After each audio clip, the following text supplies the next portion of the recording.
একটা নতুন ভিডিওতে আমি প্রসেনজিৎ আপনাদের সকলকে স্বাগত জানাই। আমি বেরিয়ে পড়েছি মানালি লোকাল সাইট সিনের উদ্দেশ্যে। আমরা আজকে মানালি পৌঁছেছি। মানালিতে হোটেলে চেক ইন করে একটু ফ্রেশ হয়ে লোকাল মানালি সাইট সিনের উদ্দেশ্যে রওনা দিয়েছি।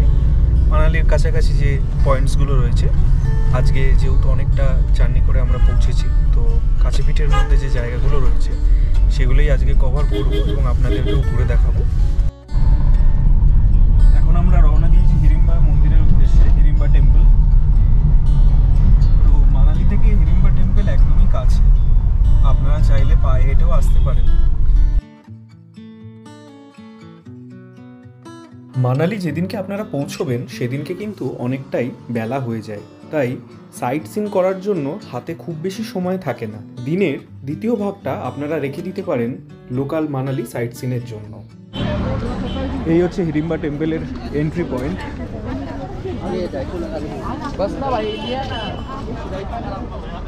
মানালি সাইট সিনের অত্যন্ত জনপ্রিয় একটা দর্শনীয় স্থান হচ্ছে এই হিড়িম্বা দেবী মন্দির। মন্দিরের প্রবেশপথ দিয়ে যখন আপনারা প্রবেশ করবেন তখন দেখবেন অনেকটা রাস্তা আপনাদের পাইন বনের মধ্যে দিয়ে যেতে হচ্ছে, ঘন পাইন বনের জঙ্গল। মানালি থেকে জাস্ট 2 কিলোমিটার ওপরে হিড়িম্বা দেবী মন্দিরে। তো এই হিড়িম্বা দেবী মন্দির কিন্তু মানালিবাসীদের কাছে তথা হিমাচলবাসীদের কাছে কিন্তু এক অভূতপূর্ব ভূমিকা পালন করে। মানালির এই হিড়িম্বা মন্দির কিন্তু ভীমের স্ত্রী হিড়িম্বা এখানে পূজিত হন। এই মন্দিরটি স্থাপনা করেছিলেন মহারাজা বাহাদুর সিং 1553 খ্রিস্টাব্দে। এই মন্দিরটি কিন্তু পাইন জঙ্গলের মধ্যে অবস্থিত এবং চারপাশের প্রাকৃতিক পরিবেশ আপনাদের মন্ত্রমুগ্ধ করতে বাধ্য। তাপমাত্রার কথা মাথায় রেখে হিমাচল প্রদেশের এই হিড়িম্বা দেবী মন্দির কিন্তু কাঠ দিয়ে তৈরি এবং মন্দিরে যখন আপনারা প্রবেশ করবেন মন্দিরের সামনেই আপনারা বেশ কিছু শিং দেখতে পাবেন। তো হিড়িম্বাকে যেহেতু আমরা রাক্ষসী বলেই চিনি, কিন্তু ইনি এই মন্দিরে দেবী বলে পূজিত হন। তো তার প্রতীক হিসেবে কিন্তু আপনারা এই শিংগুলো এখানে দেখতে পাবেন। এই মন্দিরটি কিন্তু আগেই বলেছি 1553 খ্রিস্টাব্দের মন্দির। তো যথেষ্ট প্রাচীন এই মন্দির এবং এই মন্দিরে সামনে এরকম দালান মতো রয়েছে যেখানে আপনারা বসতে পারেন এবং প্রিয়জনদের সাথে বেশ ভালো একটা সময় কাটাতে পারেন। আর মন্দিরের যে স্থাপত্য সেটা কিন্তু হিমাচল প্রদেশের ট্র্যাডিশনাল স্থাপত্য অনুসারে বানানো। আপনারা লক্ষ্য করুন কাঠের যে কাজটা রয়েছে সেটা কিন্তু মন্দিরকে অনেক বেশি আকর্ষণীয় করে তোলে। চেষ্টা করবেন এই মন্দিরটি দর্শন করার জন্য নয় খুব সকালে আসতে, মোটামুটি 7টা থেকে 10টার মধ্যে, নয় দুপুরবেলা 2:30 থেকে 3টের পরে আপনারা এই মন্দির দর্শন করতে আসতে পারেন। শনি এবং রোববার দিনগুলোতে এবং পাবলিক হলিডেগুলোতে কিন্তু যেহেতু এটা একটা জনপ্রিয় ট্যুরিস্ট ডেস্টিনেশন, অনেক ট্যুরিস্ট হয় এখানে, সেই সময় আপনারা যদি একটু সকালের দিকে আসেন তাহলে আপনারা খুব ভালোভাবে এই মন্দির দর্শন করতে পারবেন।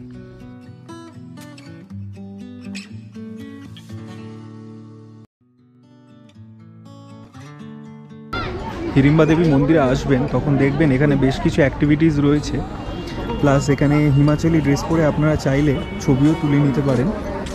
আই থিঙ্ক 50 টাকা করে। তো হিড়িম্বা দেবী টেম্পলের জাস্ট উল্টো দিকেই রয়েছে ডুংরি বনবিহার। তো বনবিহার মানে হচ্ছে একটা জঙ্গলের ভেতর দিয়ে একটা ওয়াকিং পাথ বলা যেতে পারে, যেখান দিয়ে আপনারা একটু ট্রেল করে ওপরে উঠতে পারবেন। এখান থেকে আপনাদের টিকিট কাটতে হবে, বড়দের 10 টাকা এবং ছোটদের 5 টাকা করে।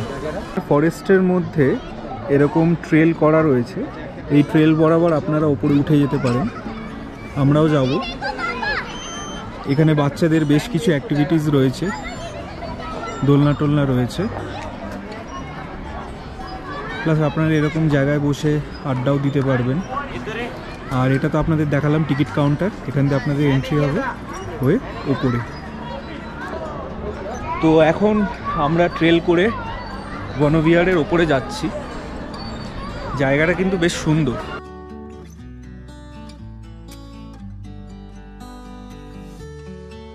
সানসেটের একটু আগে আসেন আফটার লাঞ্চ, আর এখানে এসে একটু ঘোরাঘুরি করেন, আপনাদের কিন্তু বেশ ভালো লাগবে। আমরাও এসছি একটু লেটেই আর কি, এখন বেজে গেছে প্রায় 2:45। তো আফটার লাঞ্চ এসছি, বেশ ভালোই লাগছে চারপাশটা দেখতে। আর এখন টেম্পারেচার হচ্ছে মাত্র 6 ডিগ্রি।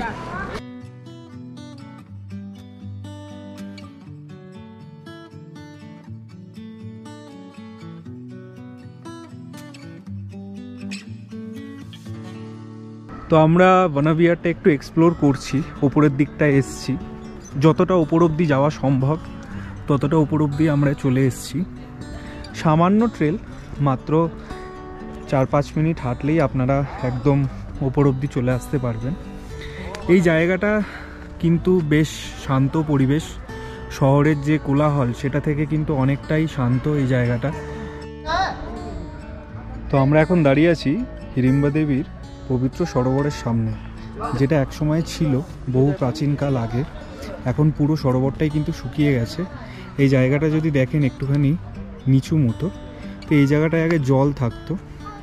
তো এই জায়গাটা একটা পবিত্র স্থল হিসেবে পরিচিত, এবং স্থানীয় লোকেরা বা পর্যটকেরা এই পাথরটা রয়েছে, এই পাথরটায় চেলি বেঁধে তাদের মনস্কামনা জানান, এবং বলা হয় যে এখানে এই চেলি বাঁধলে মনস্কামনা পূর্ণ হয়।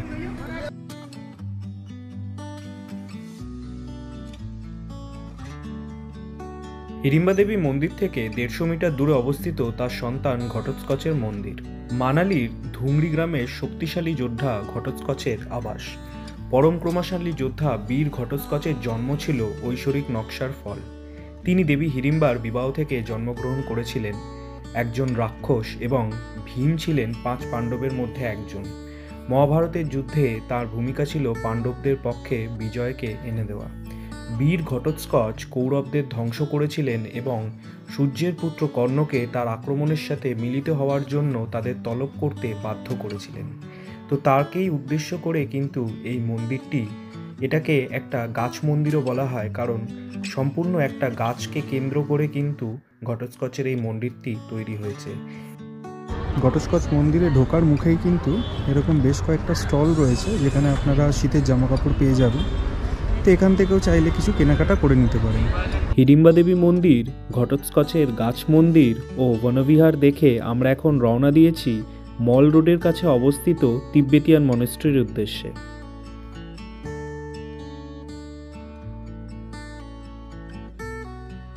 আমরা এখন চলে এসেছি মানালির মল রোডের মাত্র 250 মিটার দূরে অবস্থিত হিমালয়ান নাইংপা গোম্পাতে। এই মনেস্ট্রি সোমবার থেকে রবিবার পর্যন্ত প্রতিদিন সকাল 7টা থেকে সন্ধ্যে 7টা অবধি খোলা থাকে। এখানে পার্ক মতো করা রয়েছে, যেখানে আপনারা চাইলে বসতে পারেন, বসে কিন্তু অপূর্ব সিনারির মজা নিতে পারেন। পেছনে পুরো পাহাড় দিয়ে ঢাকা, আর সামনে হচ্ছে এই মনেস্ট্রি। চলুন মনেস্ট্রির ভেতরটা দেখা যাক। মানালির মল রোডের কাছে অবস্থিত এই মন্দিরে ভগবান বুদ্ধের একটা বিরাট মূর্তি রয়েছে। এর ধর্মীয় তাৎপর্য ভক্তদের জন্য কিন্তু অত্যন্ত গুরুত্বপূর্ণ, তবে পর্যটকেরা এর স্থাপত্য সৌন্দর্য এবং পরিবেশে প্রশান্তির জন্য কিন্তু প্রতি বছর আকৃষ্ট হন। এই মনেস্ট্রির সবথেকে গুরুত্বপূর্ণ আকর্ষণ হচ্ছে সোনালী রঙের বৌদ্ধ স্ট্যাচু।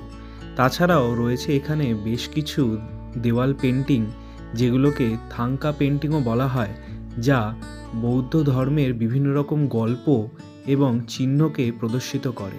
এছাড়াও রয়েছে বিভিন্ন রঙিন পতাকা দিয়ে সাজানো এই মনেস্ট্রি, যা দেখতে কিন্তু জায়গাটাকে ভীষণই ফটোজেনিক করে তোলে। এছাড়াও স্পিরিচুয়ালভাবে আপনি এই জায়গায় কিন্তু শান্তি অনুভব করবেন।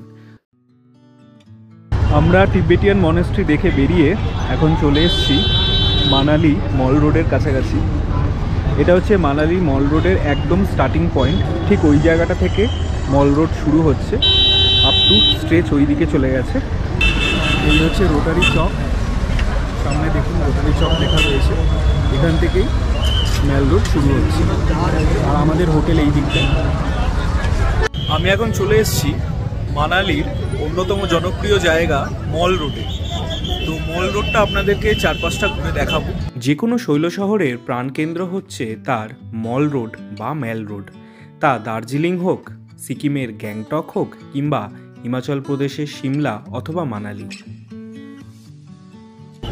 এখন ঘড়ির কাঁটায় বেজে গেছে সন্ধ্যে 6:30, আর মল রোড সেজে উঠেছে রঙিন আলোতে। প্রচুর ট্যুরিস্টের সমাগম, যেহেতু আজকে শনিবার, তো চারিদিকে সব দোকানপাটগুলো সেজে উঠেছে ট্যুরিস্টের ভিড়ে 6 লাখ। তো পুরো মল রোডটা ঘুরে দেখবো এবং আপনাদেরকেও ঘুরে দেখাবো। প্রচুর শপিং করার জায়গা, খাবারের নানান সম্ভার এবং ট্যুরিস্টের সমাগম। বাদ পড়েনি কিন্তু মানালির মল রোডও। মানালির মল রোডেও আমরা পেয়ে গেলাম প্রচুর শপিংয়ের জন্য নানান রকম দোকানপাট, খাবারের নানান রকম অপশন ও সাথে প্রচুর ট্যুরিস্ট। এছাড়াও রয়েছে ট্যাক্সি ইউনিয়ন, যেখান থেকে আপনারা লোকাল সাইট সিনের জন্য ট্যাক্সি বুক করতে পারেন। সঙ্গে স্ক্রিনে দিয়ে দিলাম হিমাচল প্রদেশ ট্যুরিজমের মানালির যে সাইট সিন পয়েন্টসগুলো রয়েছে সেগুলো ঘুরে দেখবার জন্য হিমাচল প্রদেশ ট্যুরিজম ডেভেলপমেন্ট কর্পোরেশনের কন্ট্যাক্ট ডিটেলস। আমি এখন চলে এসেছি মানালির মল রোডে HRTCর বাস স্ট্যান্ড। তো এটা হচ্ছে সরকারি বাস স্ট্যান্ড বা government bus stand. Private bus stand আপনাদেরকে আমি আগের ব্লগে দেখিয়েছিলাম, যেখানে ওটা কিন্তু মানালির মল রোড থেকে 1.5 কিলোমিটার দূরে অবস্থিত। আর আপনারা যদি দিল্লি থেকে প্রাইভেট এসি বাসে আসেন, তাহলে আপনাদের কিন্তু প্রাইভেট বাস স্ট্যান্ডে নামতে হবে। সেখান থেকে আপনারা ক্যাবে করে আপনাদের নির্ধারিত হোটেলে পৌঁছে যেতে পারেন। আর যদি আপনারা দিল্লি থেকে নন এসি বাসে আসতে চান, সেই ক্ষেত্রে HRTC বাস স্ট্যান্ড মানালিতে কিন্তু আপনাদেরকে নামতে হবে। দিল্লি থেকে নন এসি বাস রয়েছে, এই সব নন এসি বাস দেখতে পাচ্ছেন। এই বাসগুলোতে আপনারা দিল্লি থেকে খুব সহজে ডাইরেক্ট মানালির মল রোডে কিন্তু আপনাদেরকে নামিয়ে দেবে।